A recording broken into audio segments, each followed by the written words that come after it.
Hey, hello everybody. It's your best buddy Rob.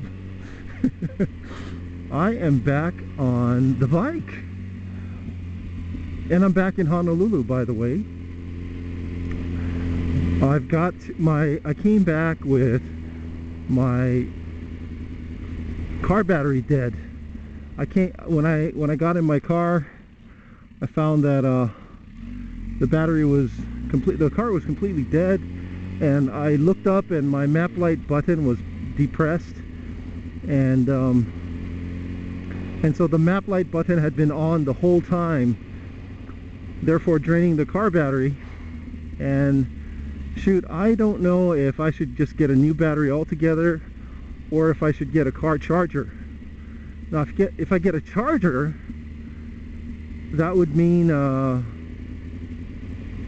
that would mean, I don't know if the battery can be charged because it's been completely drained.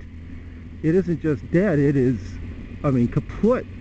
Anytime you use a very low voltage to, you know, drain a battery, it is dead. So I'm debating whether or not to get a charger or just get a new battery, or I should just get the charger, try it out, and if it doesn't work, then buy the battery. But I'm going to see if I can find a cheap battery charger, something that I can use for the motorcycle. You know, maybe with a battery tenderizer on it, or tenderer, whatever you call that, trickle charger.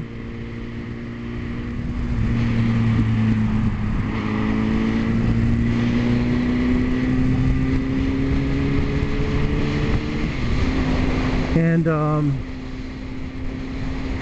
let's see. Oh yeah, so I was in Taiwan to see my grandmother, and I had returned from Turkey. And when I was in Turkey, you know, when you climb up the mountain, you have a lot to think about, and because you spend a lot of time pretty much with your mouth shut.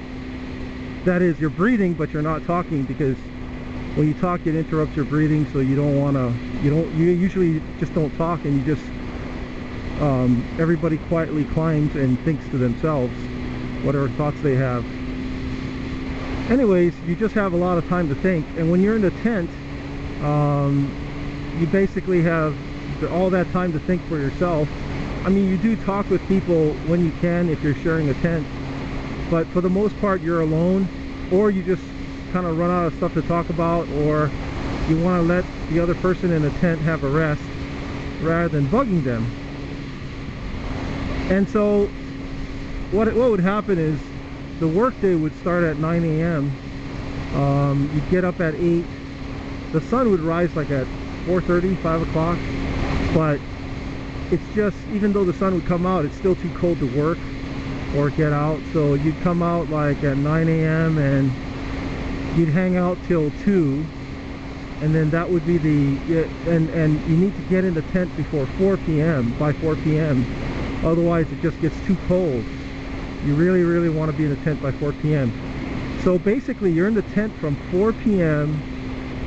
until midnight. That's like a full 8 hours. Sometimes, you know, you're in the tent all night and you look at your watch and it's just midnight. It hasn't even crested past that. And so you're in the tent from 4 to 12, which is 8 hours, and from 12 midnight to 8 a.m. So you're in the tent 16 hours, and you have a lot of time to think. Sometimes it can drive you nuts. Sometimes it did drive me nuts. I'm not claustrophobic, but there's a few times I went nuts. Like really, I felt like I was going crazy, and I really needed I really had to pray a lot to keep my sanity. It really does, you really do go cuckoo. I mean, there's no other way I can explain it. And I sometimes I pray and I ask my campmate to pray for me, because I can just feel tons of pressure on me. And I would, you know, actually I know it's actually spiritual pressure. I wouldn't know how else to describe it to anybody else who you know, isn't spiritually sensitive or into the spiritual stuff. But yeah, there are there are spiritual things that just really attack you. And you know, I haven't discussed that too much, but maybe it is something I should talk about, because it's just not talked about. Something that's just not talked about, or talked about enough. Yeah, so maybe I should make a video about that. But yeah, it's great. You know what? Yeah, I'll save that for another time. But you know what? I tell you what, it's just great to be on the bike. You know, I was in Taiwan, and I got on the scooter, borrowed my cousin's scooter, my auntie's scooter, and I got to meet Repsol 13. And so what I decided was, I got in touch with Mordeth 13, and I said, hey, you know what? When are you free? You know, let's get together. Let's just meet up and just have coffee, or just chat, and or something, you know.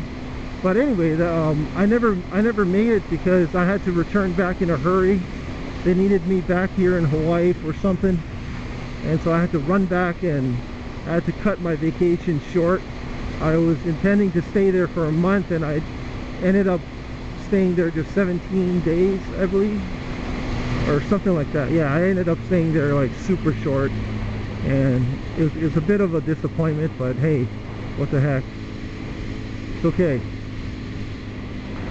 I got to see my grandmother, and that was what was important. I just had a awful feeling when I said goodbye to my grandmother. It almost felt like that would be the last time I would see her. I just had this really awful feeling, and I don't know what else to say to that. Jeez, I do want to go back soon so I can see her again, and I'm intending to. So maybe perhaps in the winter, because the summer's too darn hot. Like I sweat like, man, I sweat like crazy when I'm over there. It's just too humid. And you know me, I grew up in Hawaii, and Hawaii is as humid as can be. But Taiwan's even more humid during the summer. Actually, I like Taiwan during the winter because it's cold. It's not so cold that, I mean, it's cold enough that you see your breath, but it's not so cold that you're shaking to death, you know, or it's not so cold that it's snowing. So I gotta go get my mail. I got my mail in this mailbox. Yeah, I kind of like that mailbox service, because when I'm gone, they take care of my mail for me. They accept packages. You know, there's no return to sender business going on. So I like that. I like that a lot.